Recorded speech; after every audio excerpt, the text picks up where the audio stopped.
et bonjour. Nous filons au cinéma tous les deux. Bonjour Arthur. Bonjour Anne. Nous célébrons une fois encore, parce qu'on en avait parlé, mais vous ne l'aviez pas vu, moi non plus d'ailleurs, toujours, Mary Poppins. Oui, Allez-y. c'est une très bonne surprise parce que il ne s'agit pas d'un remake, Non. c'est la suite, une vraie suite de Mary Poppins. Donc vous vous rappelez, Mary Poppins arrivait dans cette famille Banks pour aider les enfants Un et père leur père. veuf.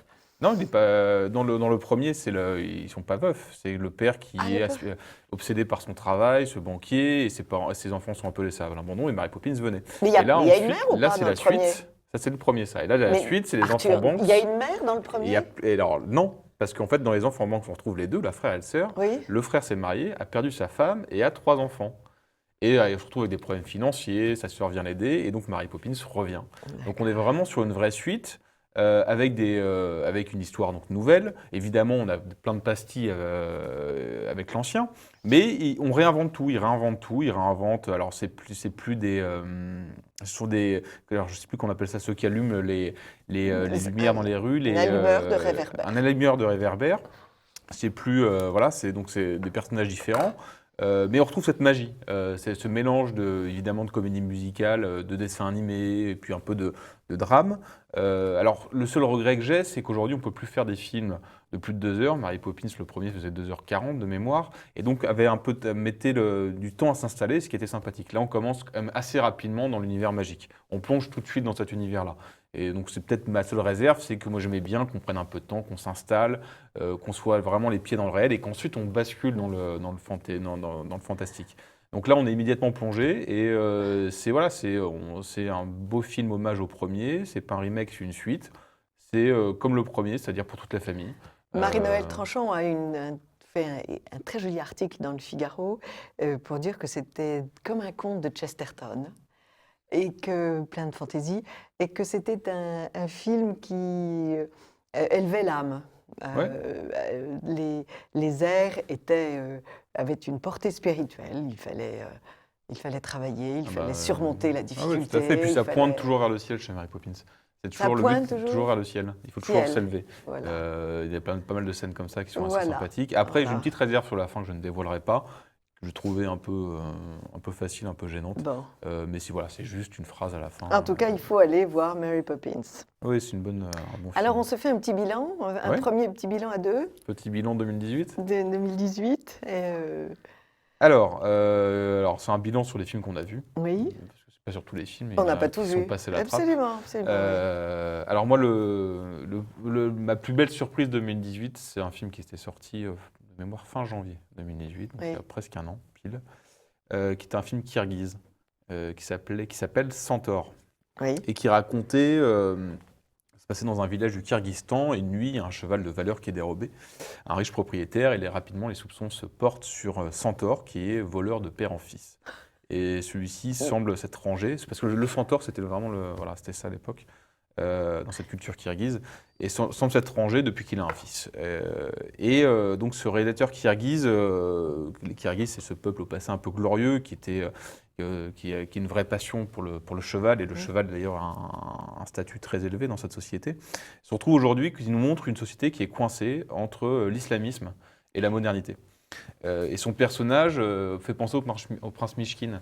Il est innocent, il a cette grâce, et il se retrouve plongé dans cette poudrière kirghize où s'entrechoquent les langues, les coutumes, les dogmes. Et il va essayer de faire perdurer cette culture-là par la transmission avec son fils. Donc c'est un film qui est alors évidemment, ça se passe au Kyrgyzstan, on peut être un peu au début heurté par cette langue qu'on ne connaît pas, mais ça, il y a une dimension universelle dans ce film. Très Que bien. l'Occident peut trouver partout. Très L'islamisme, modernité, on Bien l'a sûr. aussi en France. Bien Et sûr. c'est d'une finesse, c'est fin, c'est beau, c'est Et de extrêmement belles bien mis en images. scène. Et c'est magnifiquement interprété. C'est le Mm. réalisateur qui joue, qui a écrit, et qui interprète le rôle principal. Très bien. Très bien. Alors, bien moi, c'était Mademoiselle de Jonquière. Ah bah, oui. Je Mademoiselle l'ai de mis dans mon Jonquière. top 5 également, bien sûr. Mademoiselle de Jonquière qui nous a donné un grand moment de bonheur dans un monde assez vulgaire et assez. On est sur assez un sujet sinistre. d'actu, quoi. On est sur un sujet d'actu, mais en même temps, qui traite ce sujet avec un regard qui est vrai, mais C'est un sujet éternel. Offre une porte de sortie, quoi. C'est un sujet éternel. L'homme qui séduit et qui abandonne, c'est pas uniquement l'actualité, cher Arthur, Non, c'est mais de tout temps.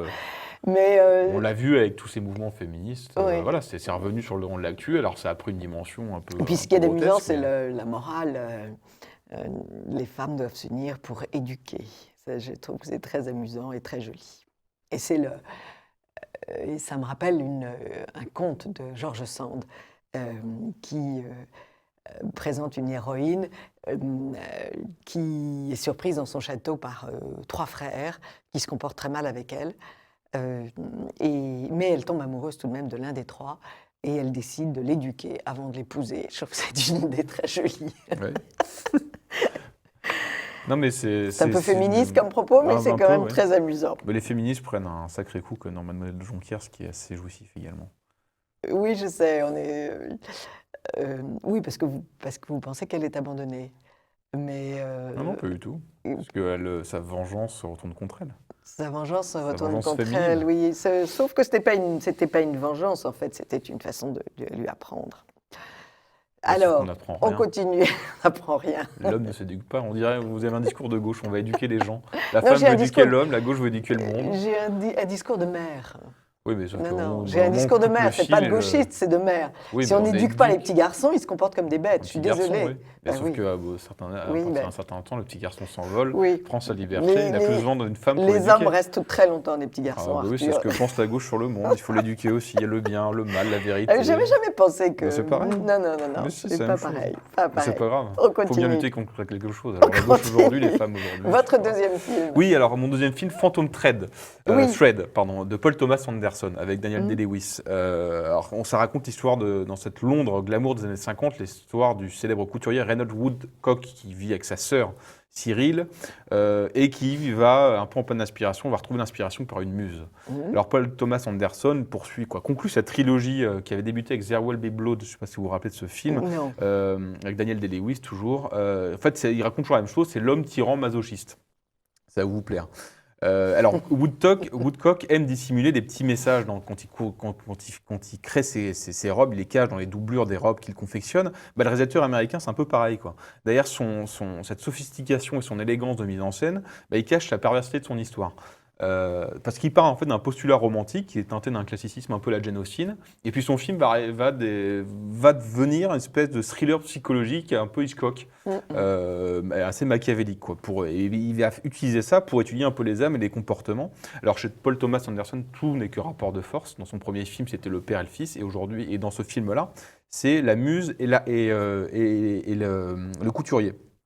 Et donc c'est retors, c'est romantique, c'est passionnel, c'est névrosé, une sorte d'histoire d'amour de psychopathe, mais où il y a une simple scène de repas chez lui, c'est aussi puissant qu'une 1000 déclarations d'amour et aussi bien plus funeste qu'une mise à mort, quoi. Donc c'est un des plus grands metteurs en scène. C'est un film, c'est pervers. Sauf qu'il l'assume. Et c'est un petit joyau, un grand joyau d'élégance, de finesse et de névrose.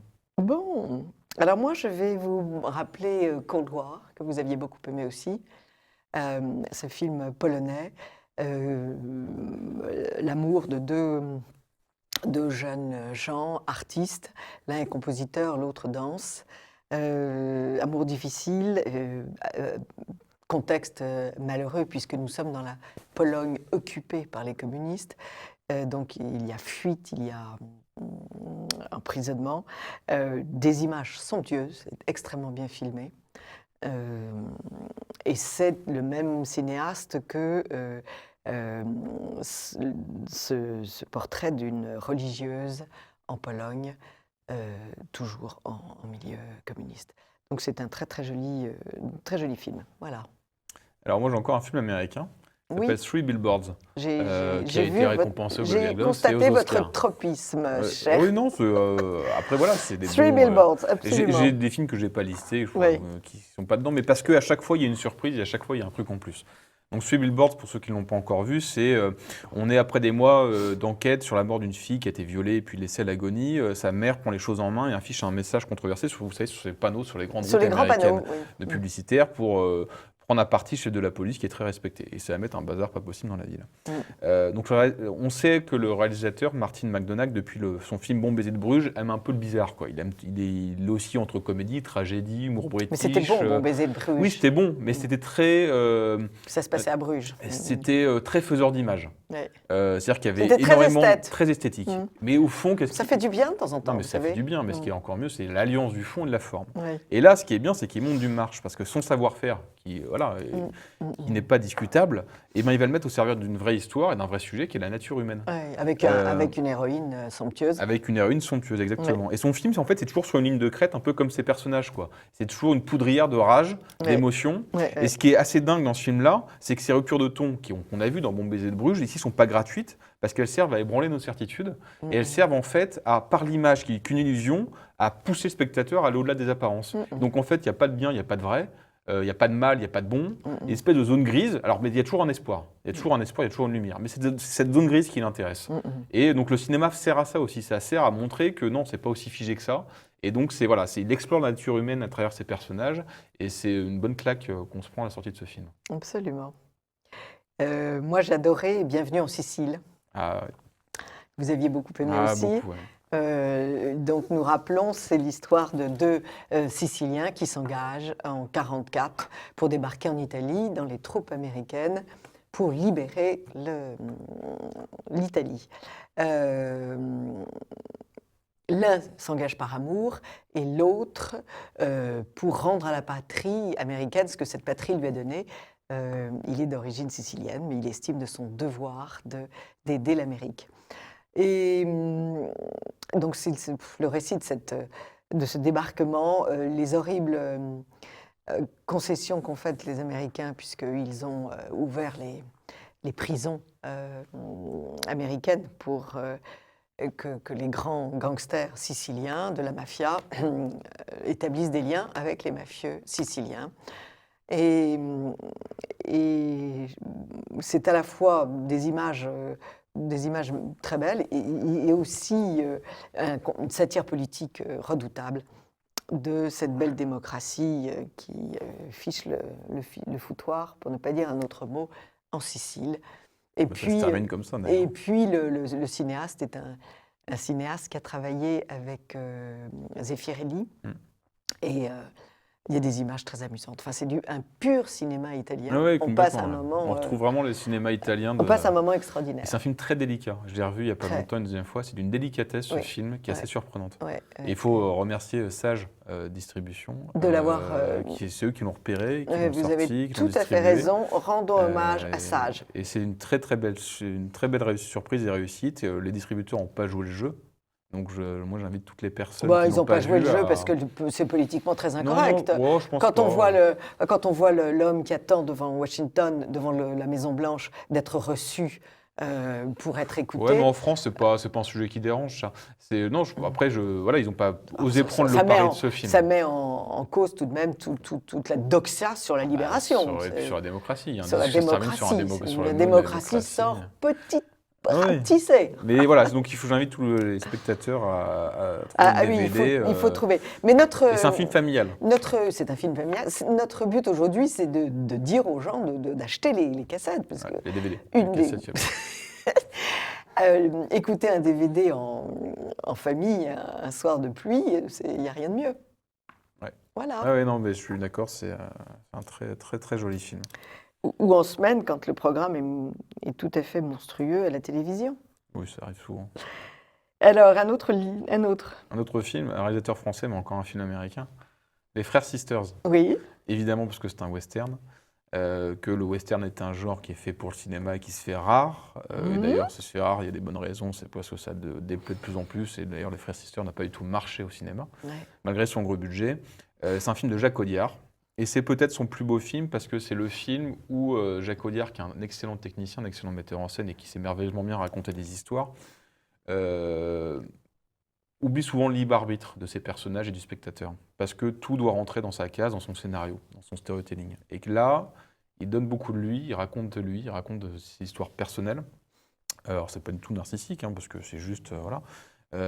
Et son film arrive à rendre hommage au western en respectant les codes du western, qui est un genre très codifié, et en même temps en ouvrant une troisième voie dans un western. Vous savez, dans le western, il y a en gros deux grandes époques. Il y a le classique, et puis après le western un peu crépusculaire, tendance années 70, où c'est une critique de l'Amérique.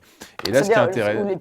Où le héros n'est plus un héros, Bah, mais quelquefois un salaud. Oui, où il n'y a plus de héros, plus de salauds, il y a un mélange, mais ça, c'est pas inintéressant. C'est le western post-moderne, en fait, c'est la confrontation entre le monde sauvage et le monde civilisé, et le cow-boy qui, en fait, se construit sa perte parce qu'il civilise un monde mais dans lequel il ne pourra jamais vivre parce qu'il ne peut pas vivre dans un monde civilisé. Et il n'y a jamais eu de porte de sortie, en fait, dans ce truc-là.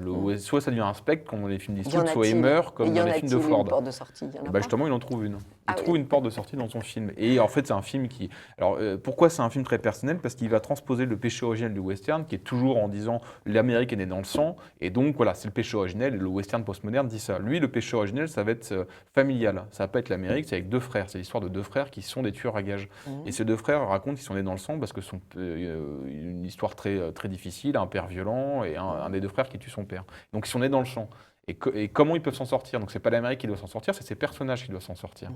Et donc ça offre en fait pas dévoiler le final encore une fois parce que mais il y a un écho au film de Ford. Vous vous rappelez La prisonnière du désert, ce magnifique film de Ford où John Wayne ramène enfin sa nièce chez lui, et il reste sur le pas de la porte parce qu'il peut pas rentrer, parce qu'il peut pas vivre dans un monde civilisé. Il s'en va, la porte se ferme.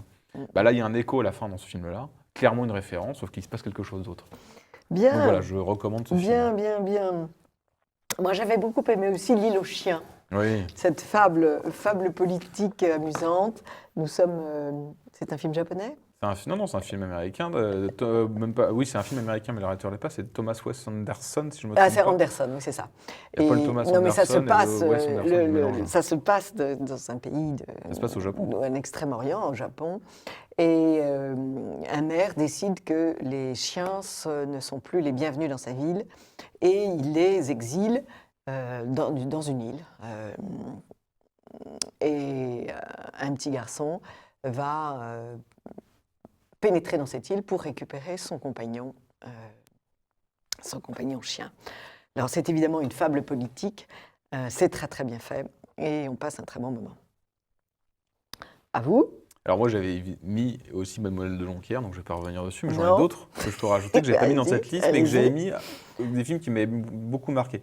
Encore un film américain, pour faire plaisir, le dernier Spielberg, l'avant-dernier Spielberg, parce qu'il y a eu entre-temps un film fantastique, le Pentagon Papers, avec Meryl Streep et Tom Hanks. Et j'ai beaucoup aimé ce film parce qu'on retrouvait les films, vous savez, un peu ces films de Pakula des années 80, d'enquête.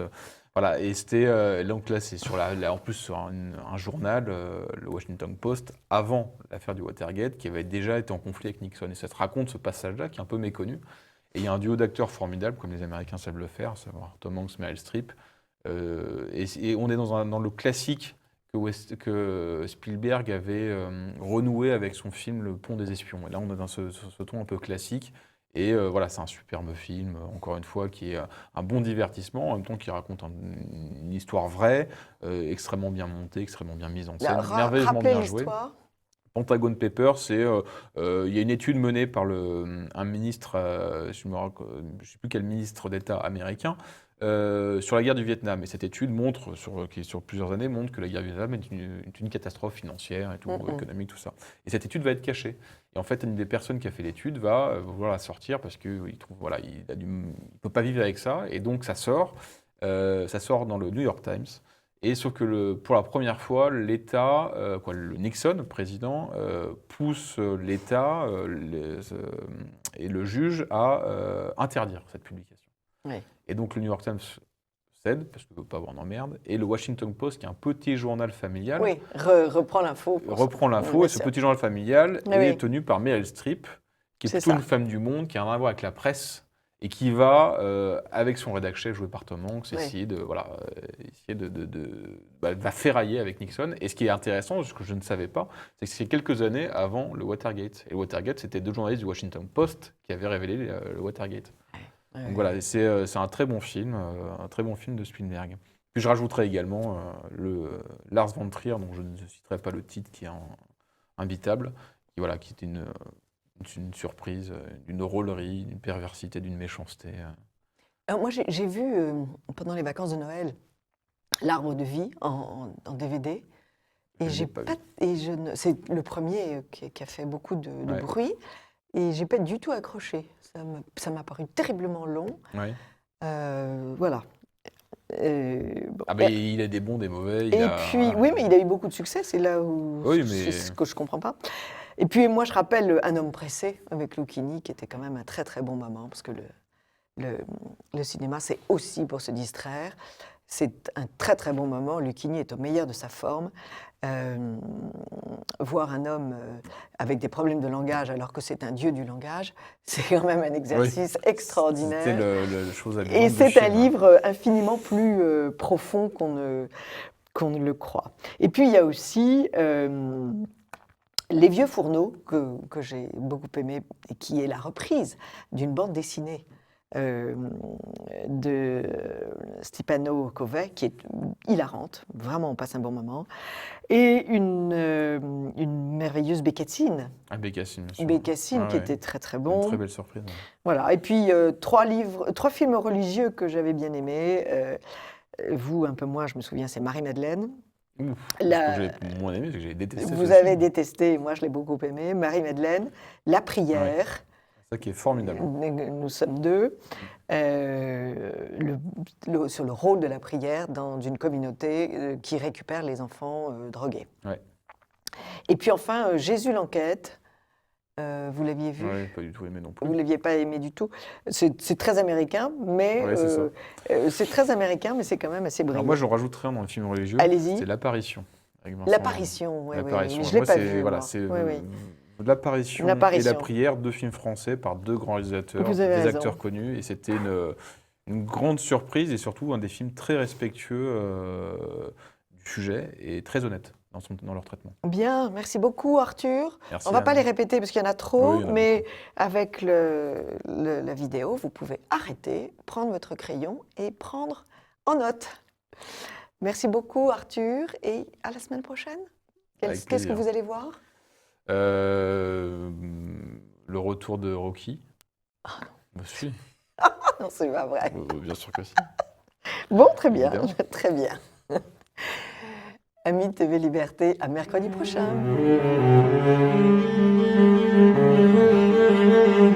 Chers amis de TV Liberté, bonjour. Nous avons la joie de recevoir ce matin François Bert. Bonjour monsieur. Bonjour Anne. Avec deux livres tout à fait superbes. Le temps des chefs est venu changer le casting de la politique, avec une réédition, parce que c'est un livre qui a 2 ans, avec le portrait d'Emmanuel Macron qui n'est pas à piquer des verres, et un autre livre tout à fait récent pour cet anniversaire, ce triste anniversaire de la guerre 14-18 qui s'appelle Côte 418, sur la vie d'une tranchée et vue de son chef. Qui êtes-vous, François Bert? Parce que ces livres ne seraient pas ce qu'ils sont sans votre passé, sans votre action passée, sans votre engagement militaire. Oui, je pense que effectivement, il y a une continuité. Et souvent, c'est marrant, on va insister quand on parle justement d'un militaire, d'un officier, sur simplement son activité purement technique et tactique sur le terrain pour pouvoir répondre à une mission. Mais je pense qu'un chef, il a une sorte de boussole interne extrêmement forte qui l'amène à tout le temps rechercher du sens. Et ce que j'ai commencé dans l'armée avec la volonté de servir mon pays et en allant chercher des unités qui soient les plus opérationnelles possibles, n'a pas pu me laisser en repos à partir du moment où, dans ma trajectoire, c'est pour ça que je n'en fais pas une généralité, j'ai l'impression de ne pas être à ma place et de ne pas donner le meilleur de moi-même. Voilà. Et donc, quelque part, j'ai souvent dit aux gens au moment où je quittais l'armée, je cesse peut-être d'être un militaire, mais je reste un combattant. Et je suis allé chercher le combat où il se trouvait, et je crois qu'il y a de Et quoi pas faire. n'importe quel combattant, puisque Oui. vous êtes officier saint-cyrien et vous êtes officier parachutiste à la Légion étrangère, excusez du peu. Mais bon, quand on a lu les livres de Lyotet, on sait ce que c'est qu'un officier. Oui. Quand on a lu tous tous ces souvenirs d'officiers dans la pacification en Algérie, qui construisaient des villes, qui géraient des villes. Oui. On sait qu'un officier, c'est bien autre chose qu'un homme au combat. C'est aussi un homme au combat dans la vie. Oui, et c'est d'ailleurs la différence, officier ou pas d'ailleurs, entre le soldat et le militaire. Oui, oui. Enfin, C'est-à-dire que voilà, le soldat, il sert d'abord. il sert, absolument. On compense le service. Alors, et donc après le temps de l'action, j'ai envie de dire, le temps de la réflexion, Oui. et vous écrivez ces 2 livres, que vous autopubliez d'ailleurs dans votre société, qui s'appelle Edelweiss Éditions. Évoquons d'abord ce très très joli livre sur qu'est-ce qui vous est venu comme idée. Bon, il faut aussi donner la première page et la dédicace qui est absolument superbe et qui m'a, j'avoue, tiré les larmes. Vous êtes tout de même le descendant, dès votre arrière-grand-père, Mon grand-père, ouais. de gens très engagés à Verdun. Oui, c'est ça, de mon arrière-grand-père, tout à fait.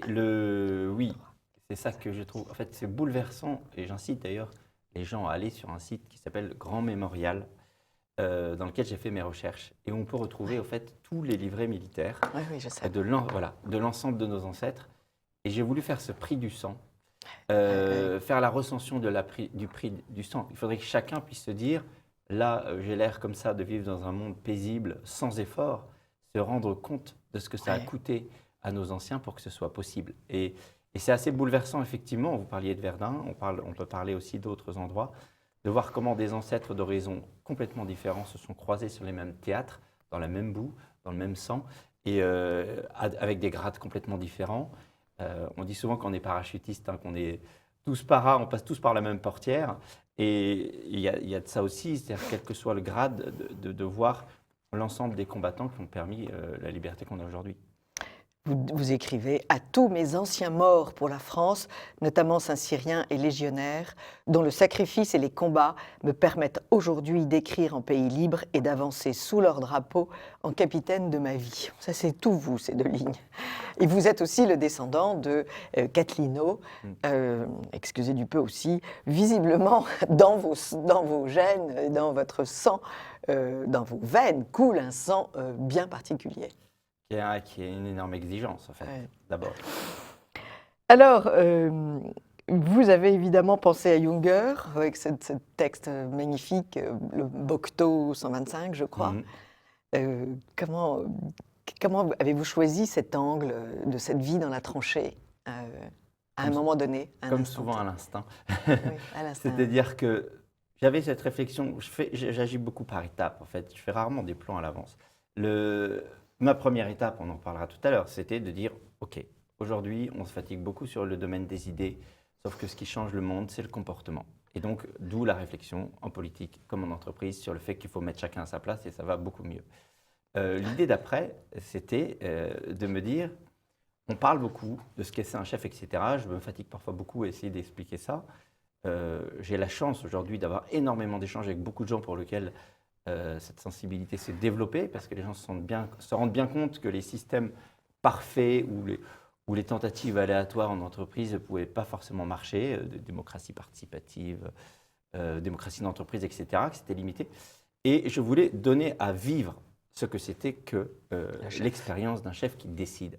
Et ça tombait bien parce que voilà, il y avait ce centenaire de la guerre 14-18, qui est une guerre qui m'inspire, non pas bien sûr par son horreur, mais par l'héroïsme inouï, absolument indénombrable, incommensurable d'héroïsme.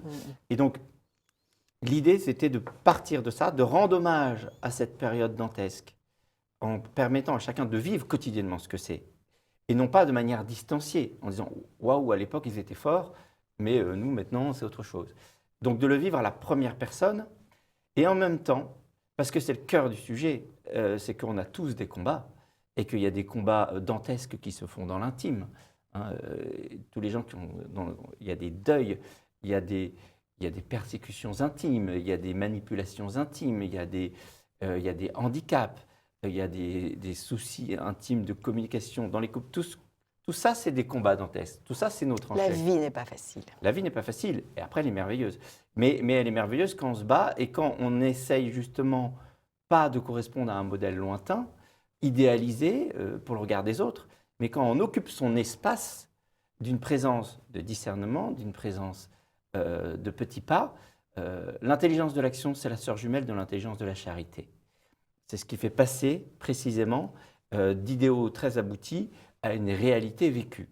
Et ce que je trouve intéressant, ce roman-là, je l'ai écrit sans plan. Je l'ai écrit jour après jour. Souvent les nuits, étant un insomniaque chronique.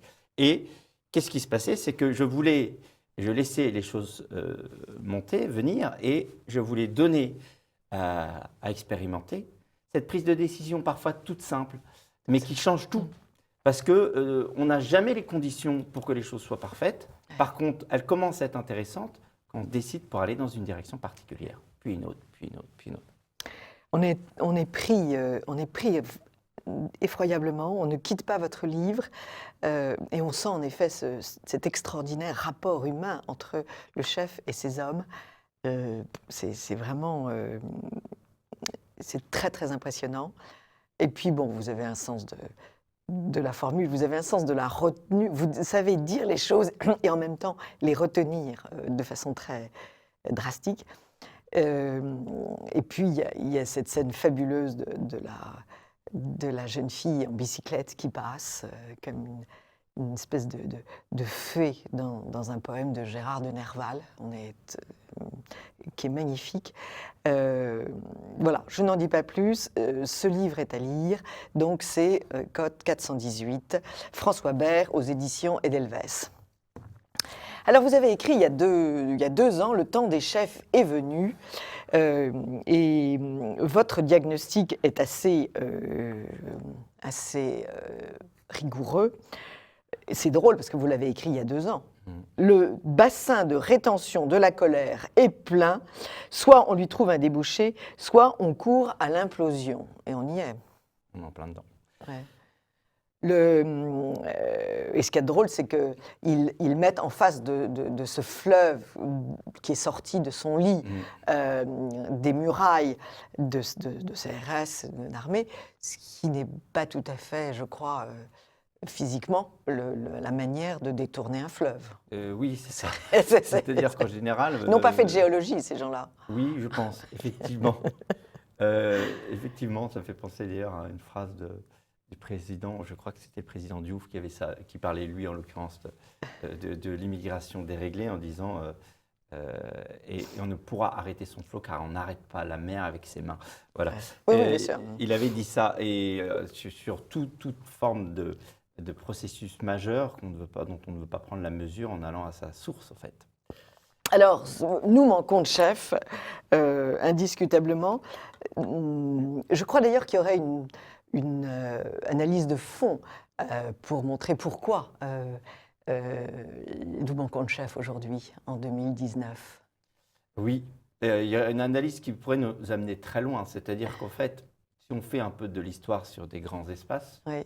On peut considérer que la Révolution française a remplacé l'intelligence de l'action, qui s'essoufflait, qui se paralysait, qui n'avait pas su tirer parti des évolutions du temps, qui avait une aristocratie inemployée.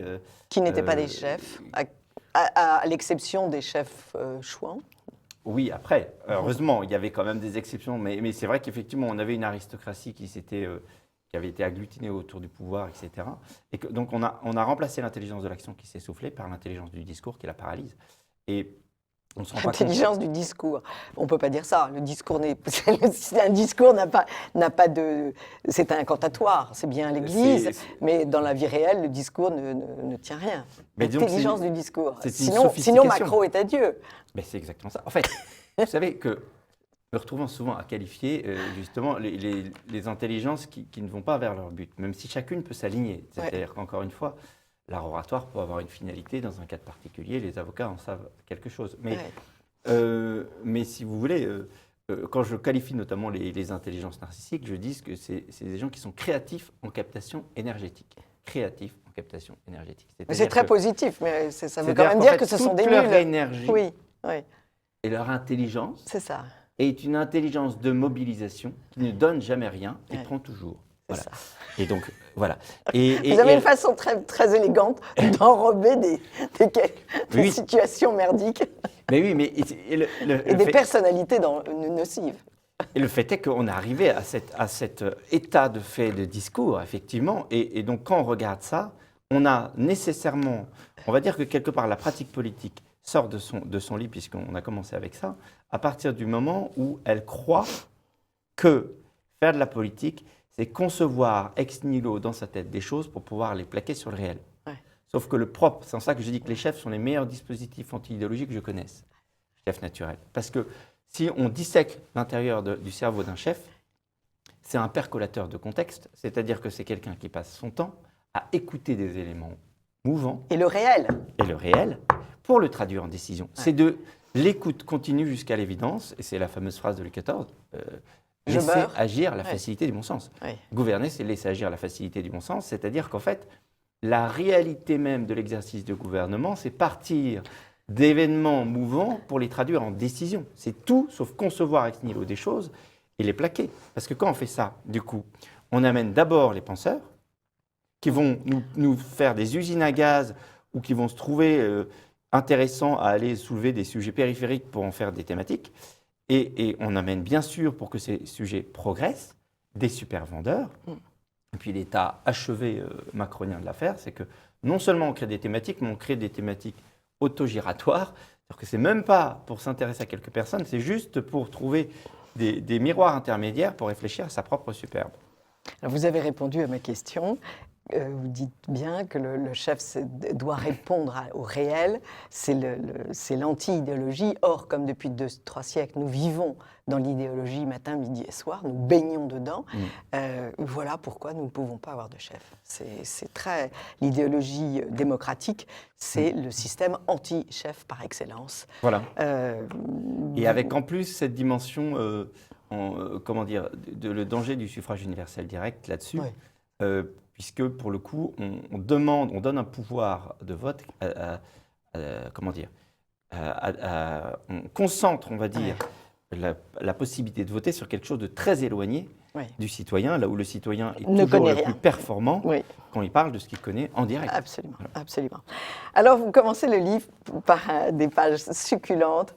C'est un portrait très rapide des 6 derniers présidents, en commençant par De Gaulle. Et on va, en très vite, vous allez nous les faire, ces portraits, parce que ça souligne ce que n'est pas un chef, en fait. Et donc, ça souligne en négatif ce qu'est un chef. Alors, De Gaulle. Visionnaire diviseur. Visionnaire. Oui, le bien commun, c'est pas tout à fait son... On va dire que pour lui, le bien commun, c'est ses idées. C'est-à-dire qu'il a mieux vu que tout le monde. Ouais. Donc il y a des moments où effectivement il avait mieux vu, heureusement qu'il avait son idée têtue qui a permis effectivement un ralliement intermédiaire qui a sauvé la France. Ouais. Mais dans la durée, comme il reste sur ses idées, et on est clairement dans le sujet, c'est que la politique, c'est l'écoute de priorité qui évolue tout le temps, eh bien il reste sur ses idées. Donc il y a des moments où ça fait plaisir, puis il y a des moments où ça casse. Ouais. Et donc ça fait les dégâts qu'on connaît. Comme on a peu de temps, simplement, pour moi, De Gaulle est quand même très responsable de la tendance qu'on a aujourd'hui. Comme il a demandé au référendum de valider ses non-discernements, il a donné au pouvoir démocratique, de manière encore plus puissante, une portée émotionnelle décorrélée du bien commun. Absolument. Alors, vous nous évoquez aussi des Tartarins, vous nous évoquez des vendeurs, le chef politique vendeur. On revient au problème précédent, celui qui parle. Le premier vendeur patenté et clair, c'est Chirac. Voilà. Qui était très efficace. Qui joue de sa bonhomie pour qu'il y ait de l'affection sur lui, mais qui est une girouette absolue dans sa manière de voir les priorités. Et puis qui a commencé à droite, qui termine à gauche, oui, qui fait n'importe quoi. En fait, vous savez bien, enfin, c'est comme quand vous allez dans un troquet, je pense, si vous avez du mal à fonder effectivement votre réflexion sur l'opinion de votre bistrotier, si vous voulez, c'est que vous savez qu'en fait, il va être d'accord avec vous parce qu'il n'est pas là pour trancher un sujet de fond, il est là pour que vous reveniez souvent. Et bien, Chirac, c'est pareil. Alors, il y a aussi le botaniste. Alors, ça, c'est très amusant. C'est donc le type surchargé de diplômes, très, très brillant. Mais Mais c'est à côté de la plaque, voilà. alors, racontez-nous le botaniste qui va dans la jungle avec tous ses livres. Oui, eh ben, c'est Giscard de manière parfaite. C'est-à-dire qu'il sait tout. On l'imagine en bon premier de la classe. Il est sûr, convaincu que c'est l'homme idéal parce qu'il sait tout sur tout.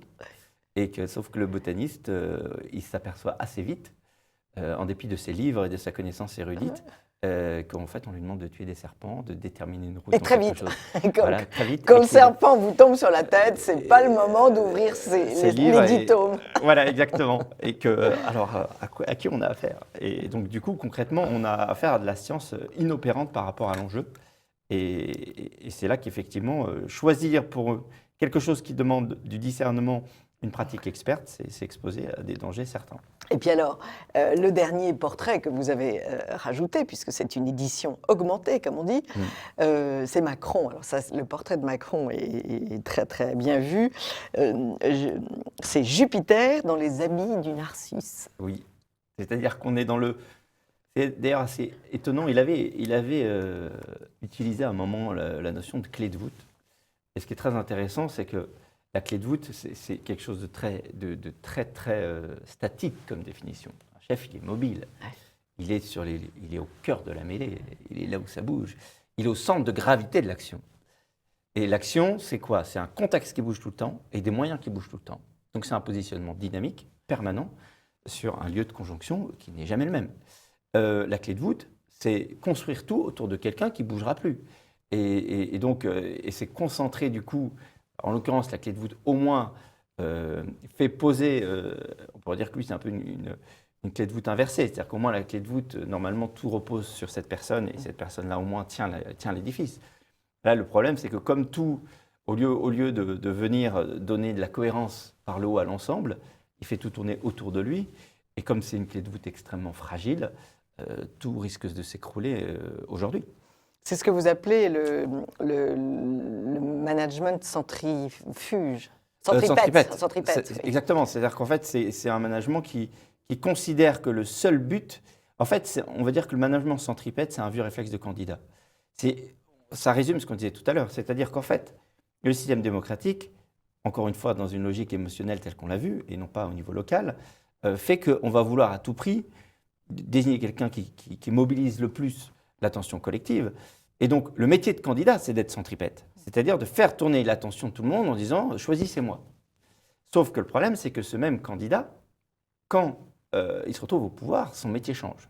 Et son métier, c'est exactement ce que je viens de dire, rester au centre de l'action, donc d'être dans ce que j'appelle un leadership centrifuge autour de la mission, c'est-à-dire faire tourner l'activité collective autour de la mission qui évolue sans cesse, et donc faire l'effort de se positionner là où la mission a besoin qu'on soit, et non pas autour de soi-même. Voilà. Et donc, vous comprenez bien qu'à partir du moment où vous avez quelqu'un qui, naturellement, pour des questions de personnalité, ne sait que mobiliser à son endroit, eh bien, vous avez une action qui s'égare, qui quitte complètement la réalité de la mission.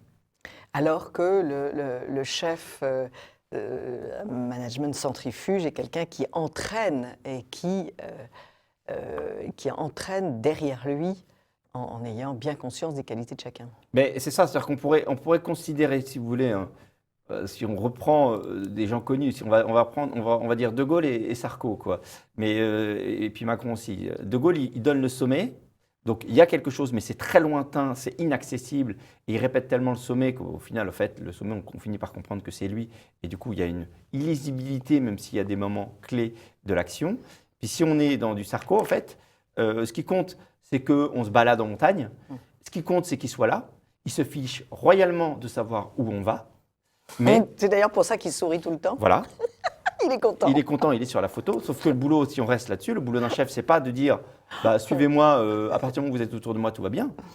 Le boulot d'un chef, c'est de dire la prochaine étape, c'est tel col. Je sais, on n'y va pas beaucoup. Je sais, vous voyez pas le sommet. Je prends sur moi, j'ai passé ma nuit, moi, à réfléchir au vu des éléments, l'ensemble des choses qu'il faut. Ce sera sans doute une décision imparfaite, mais j'y vais. Et les gens, et du coup, tout le monde progresse. Et puis après, il redonne un col. Puis après, encore un autre. Quelqu'un comme ça, quand il disparaît, l'aventure peut continuer parce que tout s'est construit sur une réalité de mission visible et non pas sur sa personne. Et moi, ce qui me frappe, c'est dans ce comportement des grands chefs politiques actuels, c'est leur irresponsabilité. Oui. Et c'est ce qui fait encore la différence entre un homme de guerre et un chef politique. C'est que l'homme de guerre, s'il se trompe, il y a mort d'homme. Oui. Et donc, alors que le chef politique, il s'en fout, il y a seulement des millions de familles qui sont ruinées. Quelle importance pour lui, du moment qu'il continue à bien vivre. Ça, l'irresponsabilité, comment est-ce qu'on peut donner le sens de la responsabilité à ces mecs-là? En le mettant en stage commando durable. Mais c'est vrai, j'ai toujours un peu rêvé de ça. Non, mais les stages commando, c'est quelque chose d'assez Mais oui, incroyable. oui. Bon, forcément, ce ne sera pas Il réalisable. y aurait mais du déchet. Hein. Ce ne serait pas réalisable. Mais dans les 3 premiers jours d'un stage commando, vous avez très vite la vérité des prix. C'est-à-dire que vous voyez très bien, à la fois en termes de résistance réelle, je me rappelle d'un marathonien comme ça, qui était un chef du bureau des sports et qui, au bout de 24 heures, est parti pour contracture, parce que c'est une chose de faire de la performance avec ses petits équipements et une autre d'être dans quelque chose d'extrêmement rugueux, sans manger, sans dormir, etc. Et puis après, vous voyez aussi la vérité des prix dans le comportemental. Les gens qui vont penser qu'à eux, qui vont se replier, les gens qui vont continuer à être tournés vers les autres, etc. Mais sans aller jusque-là, on revient à un sujet clé qu'on a pu évoquer ensemble sur le service militaire, etc. Mais la responsabilité, pour moi, elle est de pouvoir donner, pour moi, malgré tout, assez vite, comment dire, un lien direct avec la sanction finale. Il faut pouvoir mesurer les choses. D'où l'importance pour moi, encore une fois, que plus on donne des responsabilités en local, plus il y a un contact direct avec les gens qui sont concernés. Là, ce qui est intéressant malgré tout dans ce qui se passe, c'est qu'il y a un peu la sanction des prix qui vient chatouiller, quoi. Griveaux, là, il est allé la chatouiller, la sanction des prix. Quand il dit on a touché la Maison France, non, on n'a pas touché la Maison France, on a touché le bureau de Griveaux, je suis désolé. Hein. Oui, c'est beaucoup, et d'ailleurs, hein. si c'était à la Maison France, on aimerait que tu nous invites plus souvent à boire le café et à partager tes petits fours, mon garçon. Donc là, il y a eu une sanction qui s'est faite, Ouais. un réveil populaire massif en disant vous êtes gentils, vos petits jeux de cabinet, là, il y a une sanction derrière. Voilà. Ouais. Donc c'est triste à dire que ce genre de choses-là soit l'occasion que ça réveille cette sanction-là. Après, moi, je ne veux pas la logique montagnarde, je veux la guerre de Vendée, entre guillemets, je ne veux pas la guerre, mais je veux une logique guerre de Vendée. La logique montagnarde, le problème, c'est que ça peut devenir à l'excès la dictature du peuple qui vient tous les jours Absolument. empêcher l'activité politique. Donc il faut quand même un équilibre Absolument. pour y arriver. Mais vous avez parlé tout à l'heure de charité. Est-ce que la déchristianisation de ce petit monde politique n'est pas une des conséquences de leur incapacité, irresponsabilité, refus de voir le bien commun? Il y a 2 choses aussi là-dessus. C'est-à-dire qu'il y a la dimension de déchristianisation, très certainement, dans le sens où on a fait progresser un individualisme forcené, un calcul complètement aléatoire de vie sans prendre en compte les dépendances naturelles qui existent. Et sans spiritualité. Toute la logique sans spiritualité, toutes les logiques d'enracinement, et qui vont par petites couches, et qui fait que on fait autant qu'on peut apporter de ce qui nous est réservé. Hein. Donc il y a une dimension de déchristianisation sur la partie morale qui joue, mais moi je l'associe aussi, hein, mais ce n'est pas du tout éloigné, avec 2 choses. Ce qu'on a dit tout à l'heure, cette sortie de route, cette prétention de l'esprit illimité, Descartes, je pense donc je suis. Ce qui est très intéressant quand on parle des moteurs de personnalité, hein, où j'évoque en disant on est tous prêtres, prophètes et rois, mais il y a bien des prêtres, des prophètes et des rois.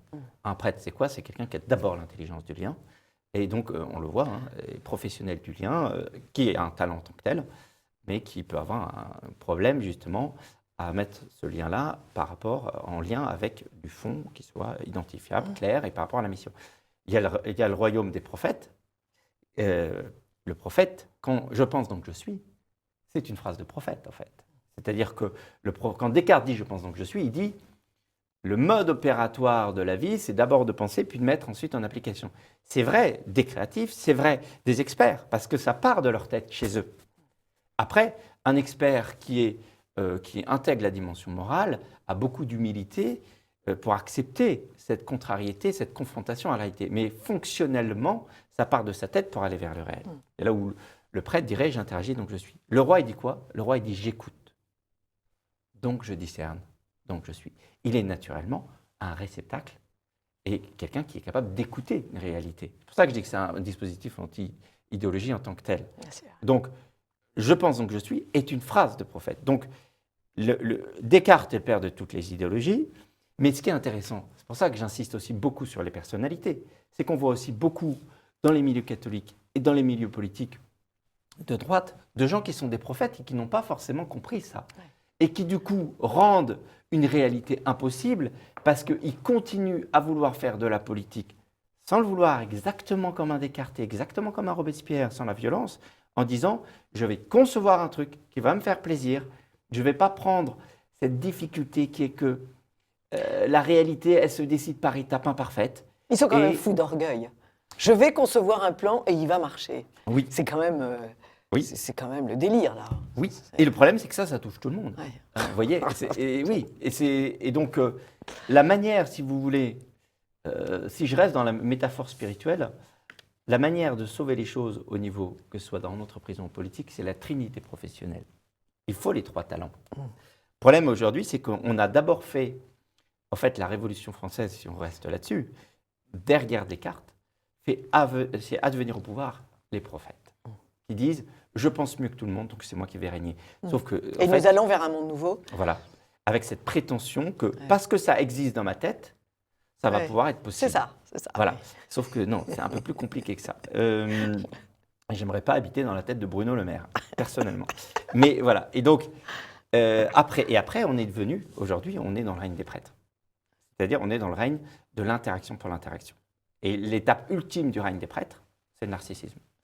C'est-à-dire qu'en fait, le prêtre a tellement été dans une logique de vouloir plaire qu'il en oublie même les personnes qui lui permettent d'exister, puisqu'il est dans le déni de réalité complet et il se sauve par cette image permanente sur laquelle il s'est construit. Il finit par ne plus voir, c'est Dorian Gray, hein, il finit par ne plus voir, Dans le portrait de parler Dorian d'Emmanuel Gray. Macron, c'est vraiment ça, il finit par ne plus voir la réalité tellement il existe par la manière dont il se construit sur l'image.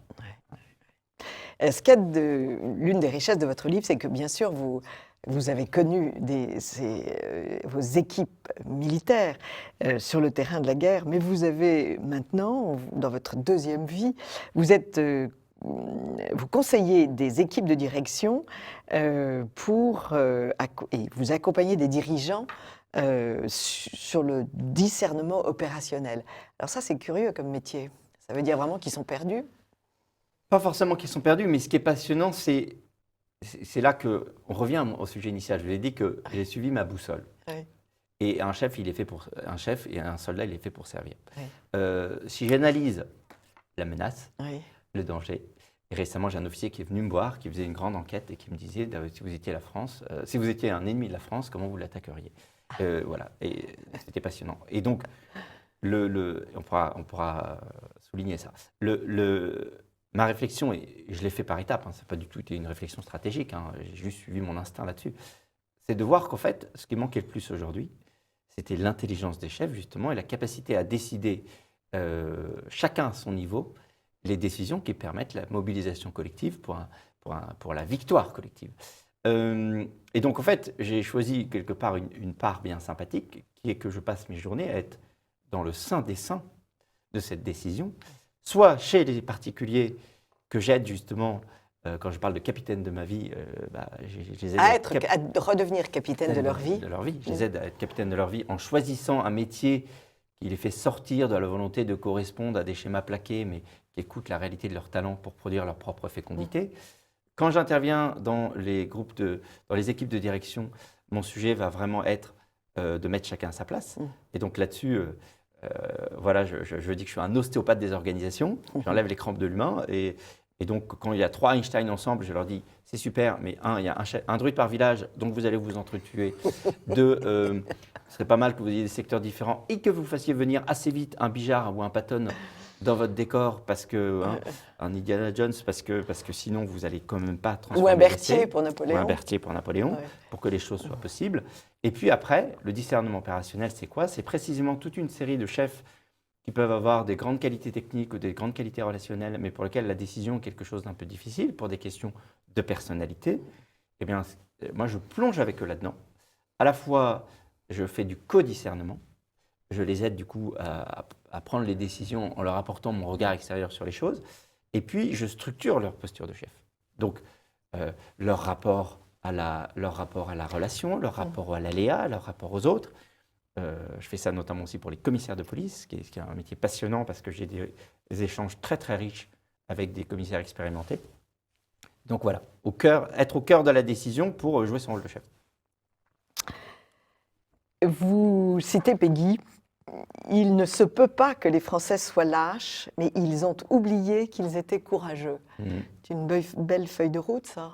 Oui. Mais les gilets jaunes sont en train de prouver Mais exactement. qu'ils sont très courageux. Exactement. Ce qui est le plus fascinant dans la réaction gouvernementale, et ça prouve à quel point, encore une fois, ils se sont enferrés dans une image de papier, c'est de voir la détestation qu'ils ont de ce mouvement populaire et de cette réaction-là. Mais d'ailleurs, pas uniquement le gouvernement. Quand vous faites des enquêtes, c'est très très amusant, la différence entre ceux qui soutiennent les gilets jaunes et ceux qui sont tout de suite allergiques. Oui. Il y en a qui vous disent « Oh non, le commerce dans le 8e arrondissement est complètement mort, quelle horreur !» On est obligé de leur dire « Mais on s'en fout du commerce dans le 8e arrondissement. Ce n'est pas tout à fait le problème. Il s'agit de la France, des régions françaises qui crèvent. » Exactement. Et de voir, moi ce qui m'a sauté aux yeux quand j'ai vu, ayant pu aller me promener un peu voir ce qui se passait, c'est la rencontre de deux injustices entre un peuple merveilleux qui était absolument négligé, étouffé, mis de côté, et la toute-puissance donnée, parce que les dégâts ont été faits clairement, même si après ça a pu percoler, mais clairement fait au départ par des bandes venues de banlieue et puis par des antifas et divers groupes extrémistes. Mais bien sûr, oui. C'est de voir que ce peuple-là, il est bourré de talent et suffit simplement à un moment donné de croire en lui, de lui donner l'impulsion qui va bien, d'être capable de tenir son rôle.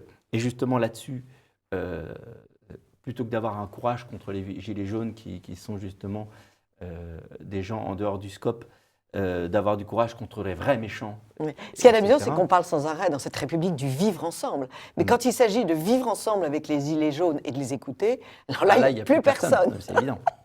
On va vivre ensemble avec les gens du monde entier, mais vivre ensemble avec le peuple de France, ça sent trop la réalité, c'est ça le problème. C'est trop la réalité, voilà. Le maître mot. Revenez à la réalité. Merci beaucoup François Bert pour ces deux livres magnifiques.